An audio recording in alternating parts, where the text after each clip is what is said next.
everyone is a potential victim, but the good news is that everyone is a potential solution. Sensitize the masses to sanitize, keep a social distance and quarantine.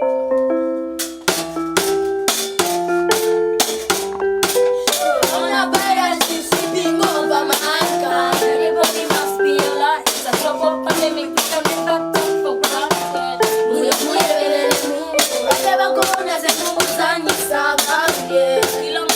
be alert. It's a matter of days. You can never take for granted. Discipline and personal agenda. Ensure you regularly wash your hands. Keep a distance from everyone. Report anything like a symptom. Serious fever is a symptom. Dry cough is a symptom. Wet yamula is a symptom. Eating ice and flu is a symptom. Now we're home was our city. Jamu watandarala. Okolomo yokwekana. Now ya kuitale. Alasinga bafude. Okuwe wala. Chisinga bomujajaba. The coronavirus is sweeping over mankind. We must be alert. It's a global pandemic we cannot take for granted. Never promise and we must send you sabange. Must be alert. We can never take for granted. Coronavirus is sweeping over mankind. Must be alert.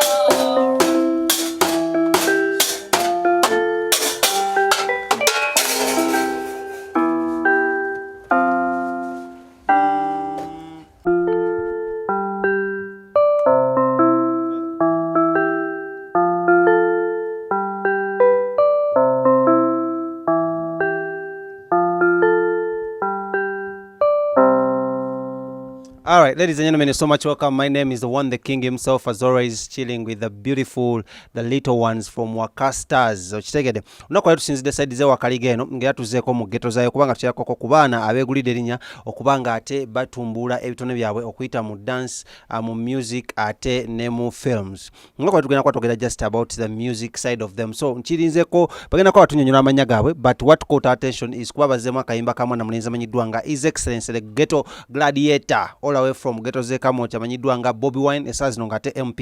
So mbakyaliddeko Waka Stars abere nga batubulyako ko lwaki basaze okubanga baddamu akayimba kano mwene embeera ya coronavirus era bekoze batyo okubanga bagyekuuma okulanga tebako obuzibu bonna bwe batuusako WhatsApp. Yes, mwena mbalamusiza bafanzi baffe mwebale kutuwagira Rachel M ne Waka Stars Band. Naye obwadde obulidde wa Rachel M? Tubaddeyo eyo nga tusoma n'ebino ne bitukwata ebya quarantine. Yes. Quarantine yakusangawo? Twali tukyasoma ku ssomero ne batugamba tudde ewaka. Tebaba wansonga ki mudda waka? Because of corona, tetwagala corona spreading. So ne tusalawo naffe tudde ewaka era tetufuluma tubeera indoors ever.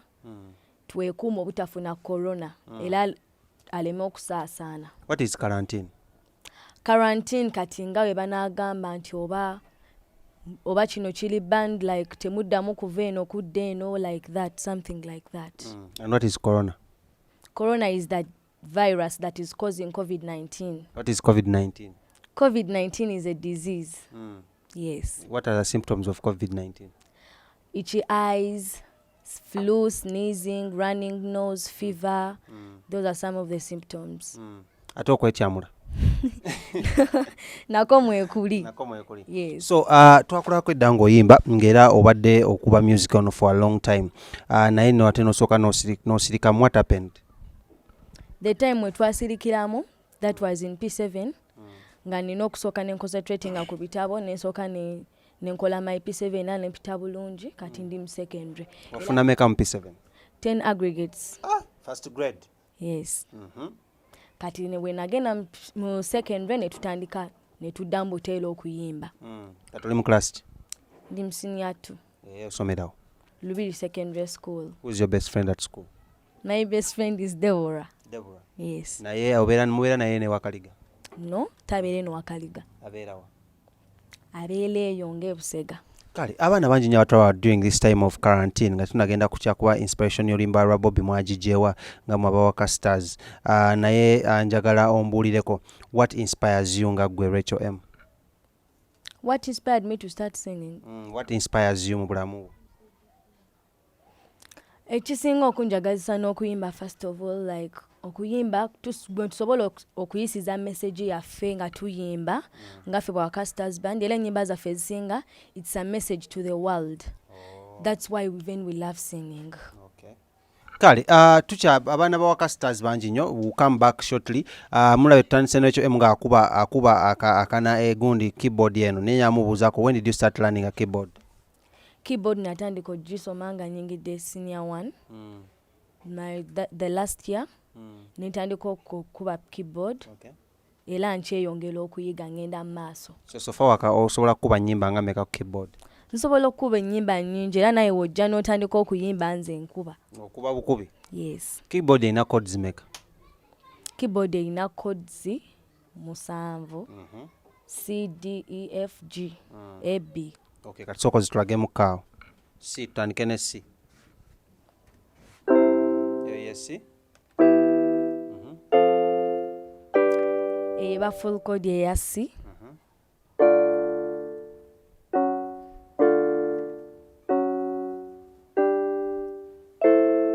Kati eba ya D.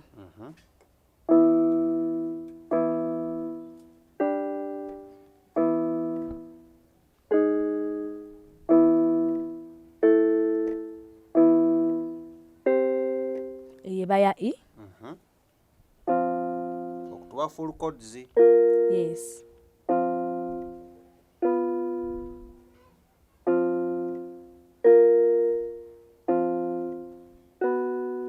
Eba ya F. G. Jotanatuwa. Eba ya G.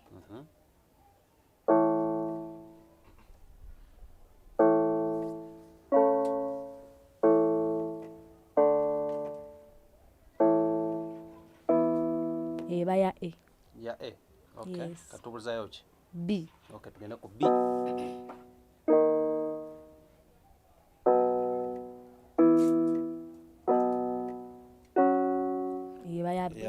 Abazadde mwenna batulaba I think kati bino binyiiza Lawrence kuba yabeera ku kamera ye alaba teyafuna mukisa guyiga bintu bino ng'akyali mwana muto naye abazadde batulaba I think this is one of the things wesobola okwanga mu quarantine eno omwana at least abeera ku esimu natabeera ku base just kusimba naba ng'ayigayo ekintu nga kino so njagala nkubiremu do ra mi fa so la ti do ku keyboard.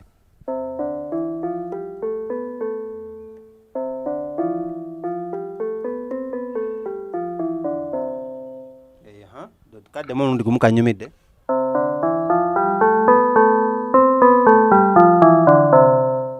Ezo solfas z'okugundiza oku keyboard. Yes, bwabaayo n'endala kati neba ya C solfa scale ya C. Waliyo zonna ziba ne solfa scales. Bwe tunaayogera ku bya keyboard tetugenda kuvaawo. So let me we are going to come back shortly. Eri mwana muwala amanyiddwa nga Rachel M. But let me go to the backup singer. Hi. Hi. How are you? I'm fine. What is your name? My name is Navidanda Bridget. Which class are you in? I'm in primary 6. Where Dirachi? Nedia Lugabe. Anyway, so how old are you? I'm 12 years. 12 years. Which class are you in, you said? Primary 6. Primary 6. So okuyimba quarantine yakuyise etyanga? Tetuyisiza bulungi yale kuba ekisooka okusoma kwaffe kwayimirizibwa. Naye ate tuyizeemu ebirala bingi. Ngaki? Tuyizeemu kwati okuba ebivuga batuyigiriza okukola emirimu ewe bityo. Kati okuba kivuga ki? Okuba piano. Nawe okuba piano? Jangu. Rachel M. Vaayo naye atulagemu ko kamanyi ku piano. Nabagambye we are with the Waka Stars. They're not just called Waka Stars but they are called stars for a reason. So bagenda kuba nayo naye atulagamu ko kusikirye jaina wano enyine ku keyboard. So let's go.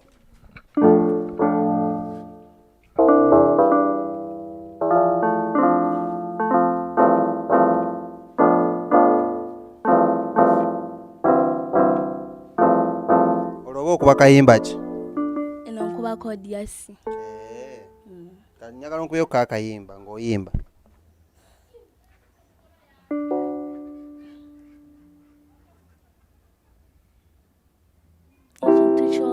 bw'okivuluga bwe kimala ne kigwawo olwo n'opapa newe distance singa nakifaako bwe nzijukira ebiseera ebyo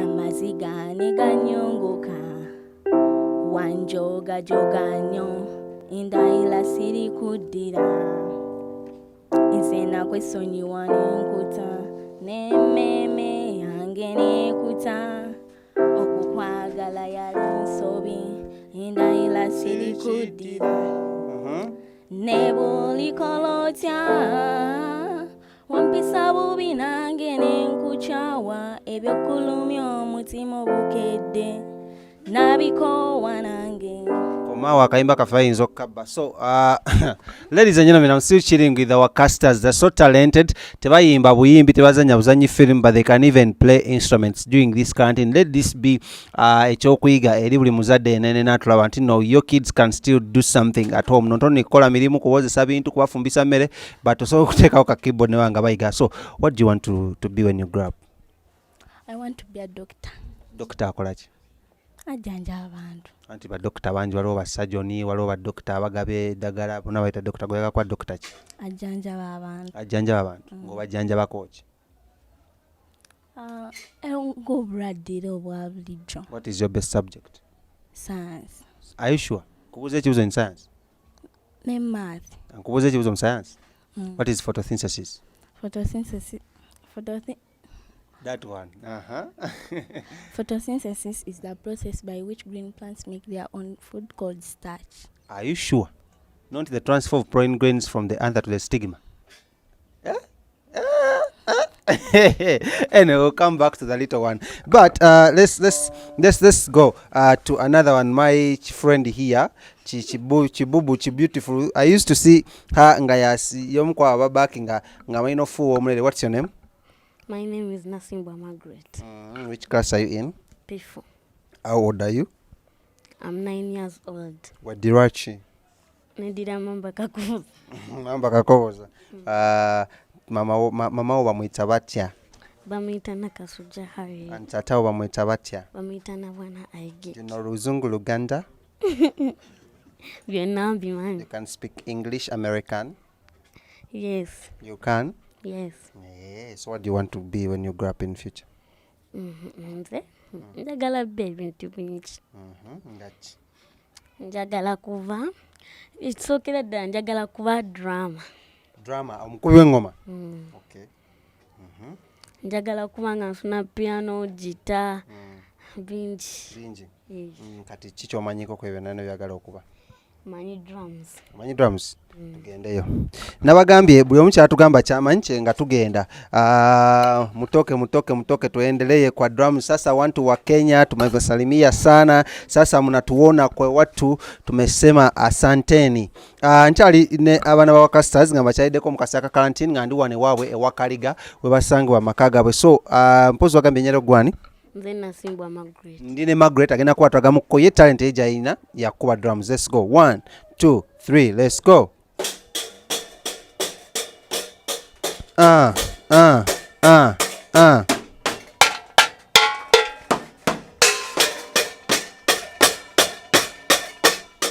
Ndo apingemu. What me go, what me do, let's go. Kale, katika mbuzemu. Ani go wegomba mbulamu? Who's your role model? Shiba. Hey, Shiba uzamanya okuba drums? Kale nze yanyumira. Yakunyumira? Can you dance like Shiba? Just enyimba ze zinyumira. Nga kayimba kyaka Shiba kasinga okunyumira? Ice cream. So kompemu akapera okamanyi? Pa mukapera. Baby ntwala ndye ku ice cream. Oh. Nyumira ku. Nga tosese. Nanti gwanseseza. Kale kuba disco tugende. Baby ntwala nye ku ice cream.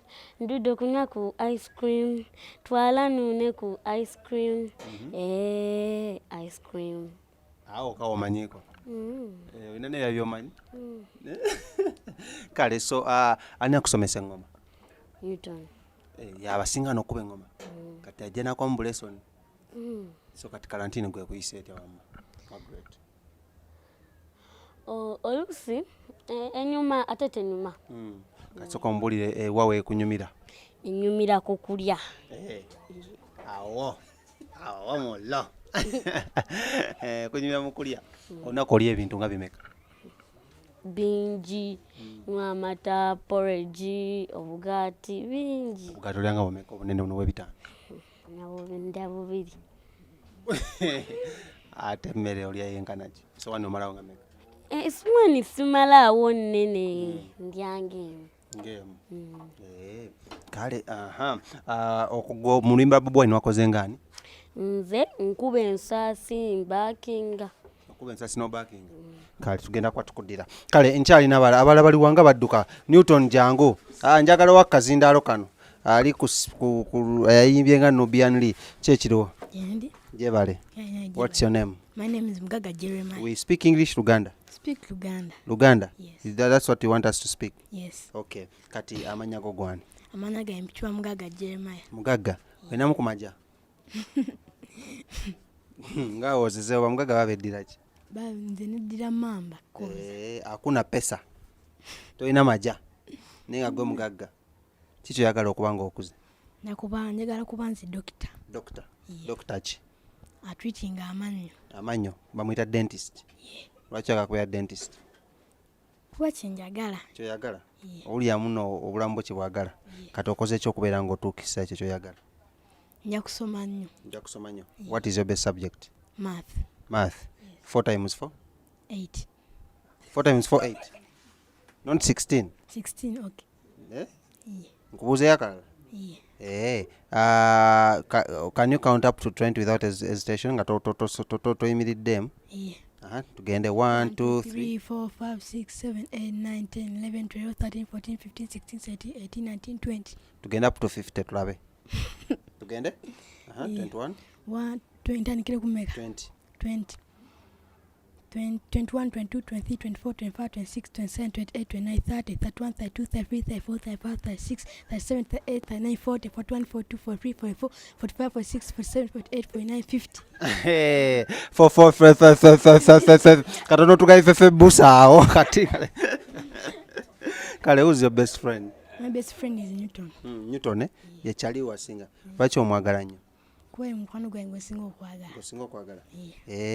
Kale kati kano kakikano? Kano kazindaalo.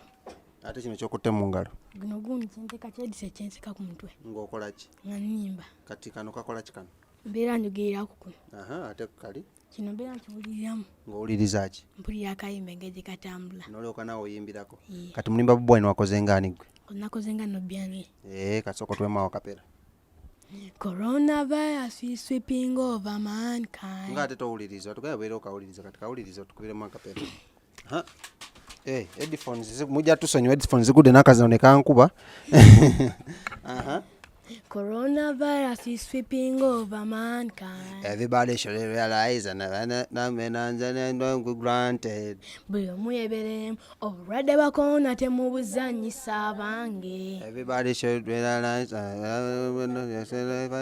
granted. Buli omu yeeberemu katabukola nsiba eddako ebayooli. Ebayooli? Kale ngenda noonya ne BobiWine. BobiWine ani yayimbye nga BobiWine? Newton. Kale munoonye kanzije. Newton aliwo. Newton yatera otuula naye yadduseewo kati munoonye. Newton wuuno alaga amafini Newton. Kyekiro. Tewali. Oli steady? How old are you, Newton? I am 12 years old. Which school do you go to? Red Rock Junior School. Red Rock wali waggulu wali. Obeera osomera kumpi ne Rachel M. Gamba yakuno nali nakusaza ekkubo. Katu kano nga mwakabala nnyo weddira ki? Neddira Mamba Kakoboza. Mamba Kakoboza. Omanyi egundi y'abe Mamba? Akabbiro. Akabbiro Gongolo Nakawuka. Ate omubala ogumanyi? Ntegeeza. Okikulidde. So idea n'ey'okuyimba akayimba ka BobiWine ani yagireese? Ffenna twaze wansi nga Waka stars ne tutuula ne tusooka tuyiye obuyimba obutu-inspiringa ne tusalawo tukole kana ka BobiWine. Lwaki aka BobiWine nga ate Bebe Cool naye yakoze akake, King Saha yakoze akake? Kaneeno katu-inspirinze nnyo. Kalina message ennungi. Kakyakutwalidde ebbanga ky'okukwata oluyimba luno mu mutwe ebigambo bya BobiWine? olunaku lumu. Loka. Soko tuwemu akapera. Everybody must be alert. It's a global pandemic you can never take for granted. Discipline and personal agenda. Make sure you regularly wash your hands. Keep a distance from everyone. Report anything like a symptom. Serious fever is a symptom. Dry cough is a symptom. Okwetiamula is a symptom. Inchinga is and play is a symptom. So katogere koko chichi chikuinspiring mbulamu. Ekinspiring. Okusinga ennyimba.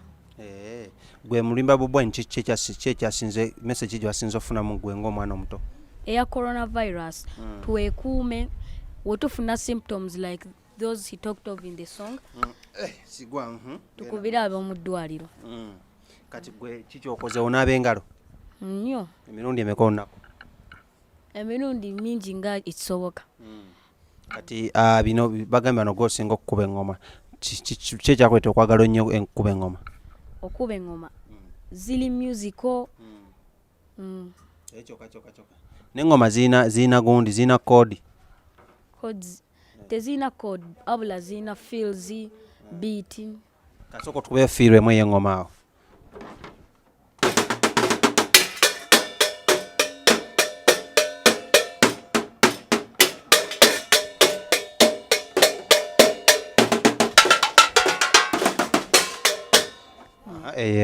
Kati ate beat. Okubye 3 kati ate beat.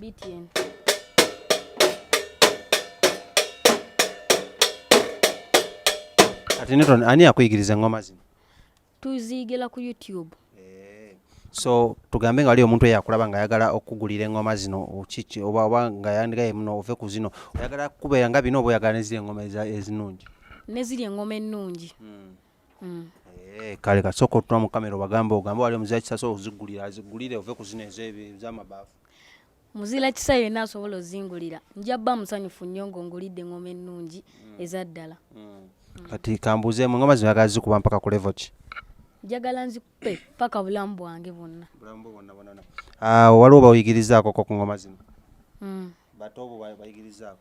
Iye. Obayigiriza budde ki? Mbayigiriza nga tumaze okunywa breakfast ku makya, after lunch. Bwe bati. Kambuuzeemu gwe nga gwe omwana omuto ani akuinspiringa mu ngoma zino gw'olabirako?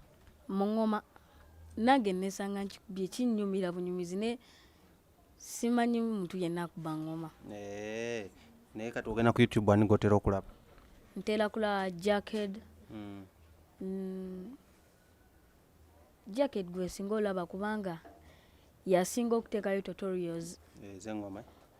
Kale tukyagenda maaso n'abaana ba Waka Stars nga bwe nagambye era bangi nnyo era nga waliwo n'omulala gwe nalabye mu kayimba ka BobiWine yeyeekweka ayambadde jazze naye ajja kubambulira sooka ojja wano kyali wange ki ekiriwo? Gwani amanya go? Shabani Bwanika. Shabani Bwanika olina emyaka emeka? 9. Ki ekisinga okunyumira? Kuba ngoma na kubakinga. Kuba ngoma na kubakinga. Na kuzina. Omanya kuzina? Ozina nnyo? Wali ozinyeeko? Wazina wa? Mu buyimba. Sooka onzinire mukaawo mpaamu akapera k'omuziki. Kuba engoma Newton batuwa akapera.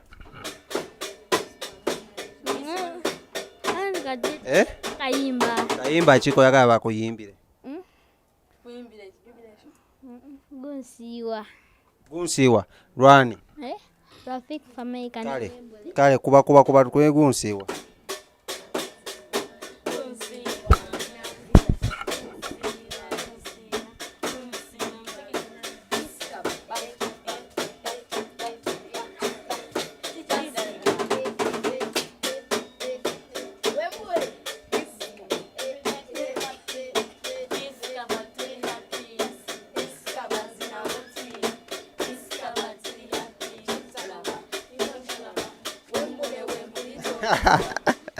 Omanyi tubonga bwetu tikansoke kubongeko blood kyokoze kya kabinyo kati eno saati oba dress?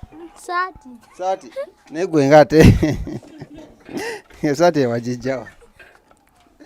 Ani agikuwa? Anko wange. Kale ng'ogifunzizza kati weto kunyumiro gyambale. Eh. By the way, I am so inspired by these guys. They support each other. Buli kayimbo ono abawa kuzina oli abamanyi okukuba engoma n'abamanyi okukuba keyboard gamba they do this as a one unit. Okitegedde bunyo. So atwaireyo nga I want to support these kids bambi. Just reach out to my DM oje twabengeje so ba mulaya yagala engoma keyboard. I think wetagala n'akazindaalo kyendabe. We'll see how we can support these kids. Kulaba muno talent tugiteeka ku level and laki kyagala okubanga okuze. Doctor. Doctor akola ki? Ajjanjaba Ebisolo. Ntegedde gojagala okuzina toyinza kuba toyagala kujjanjaba bisolo. Bisolo ki byagala okujjanjaba? All. Byonna. Ngaki? Byonna. Ente ogimanyi? Ente ekola ekaaba etya? Mo. Pusa ekaaba etya? Meow. Ate embaata? Embaata wete wekaaba? Ate donki? Donki ekaaba etya? Tomanyi? Ate endiga? Be. Embuzi? Embuzi yekaaba etya? Nawe tomanyi? Katonda. Anyways, we're still chilling with our casters. We'll be doing more of their interviews, but right about now, they're going to be playing us. Let's take position to kube akayimba ka BobiWine. Ngawe kali, why we are here, it's because let me talk to Rachel M a little bit. Rachel M, akayimba ka BobiWine kano idea ni ajireta okaddamu. Fenga aba Wakasters Oluyimba lwatu inspiring nnyo ne tusolawo tuluddemu. Mwaluwulira wa? Tuluwulira ku TVs, radios nga balukuba. Okay. And it has an inspirational message. Gwe party kyesinga okunyumira mu luyimba luno? Zonna nze zinnyumira kuba zonna ziwa message.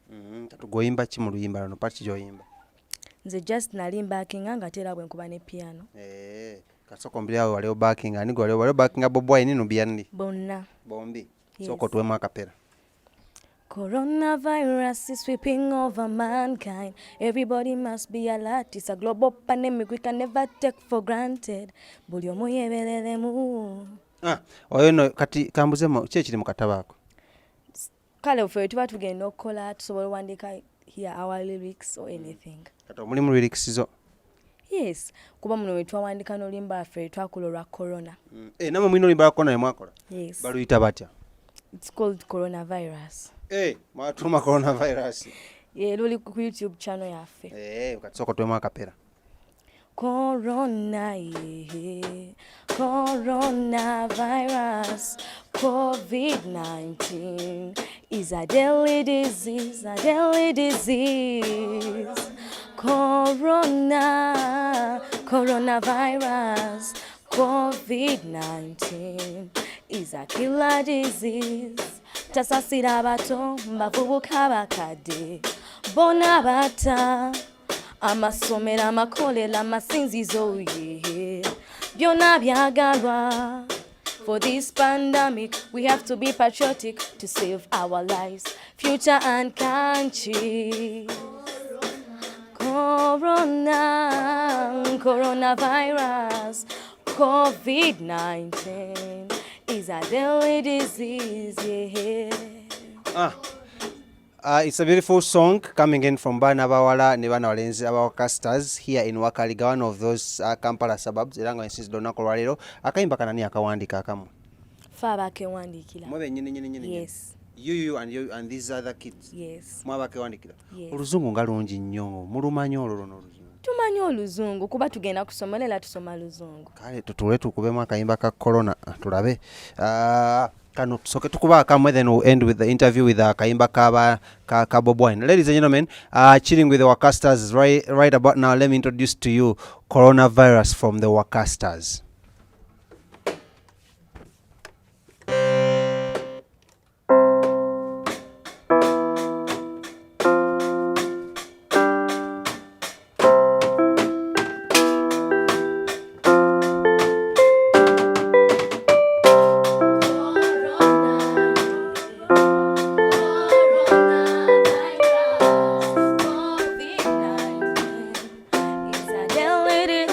A deadly disease, coronavirus, COVID-19 is a killer disease.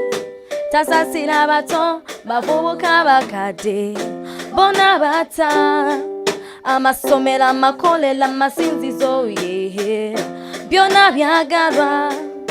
For this pandemic, we have to be patriotic to save our lives, future and countries. Coronavirus, COVID-19 is a deadly disease.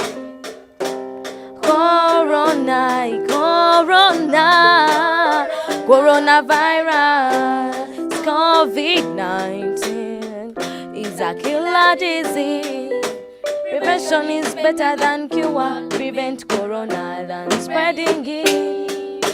Wash your hands, don't touch your face, avoid body contacts. Sneeze and cough while using a tissue.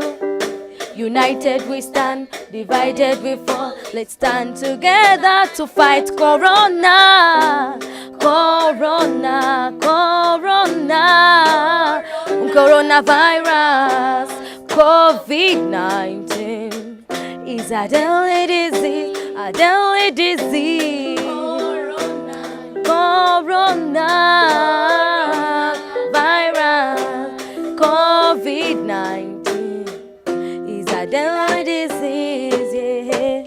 All right, very beautiful song called Coronavirus coming in from Waka Stars. And now, ladies and gentlemen, why we're here is because these guys, Baluzzemu akaimba kama na mwenza manyidwanga, His Excellency BobiWine, elanga allow me at this very juncture introduce to you the Waka Stars, nga bakuba akaimba kama na mwenzi BobiWine akamanyidwanga Coronavirus alert. Everyone is a potential victim, but the good news is that everyone is a potential solution. Sensitize the masses to sanitize, keep a social distance and quarantine.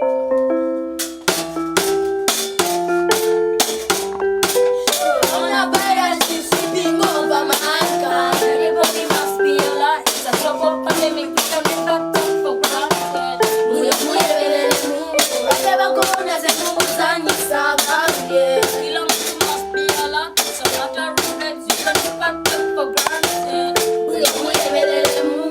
Discipline and personal agenda. Ensure you regularly wash your hands. Keep a distance from everyone. Report anything like a symptom. Serious fever is a symptom. Dry cough is a symptom. Wet yamula is a symptom.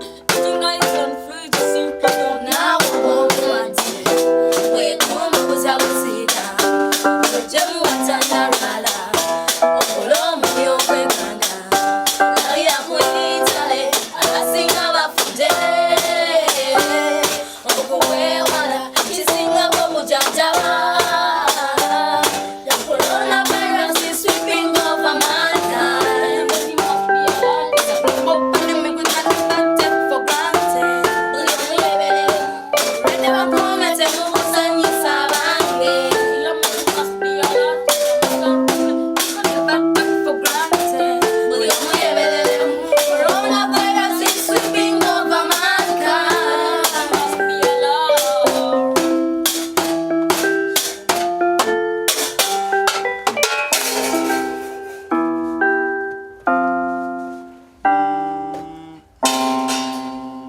Hey! Tabu.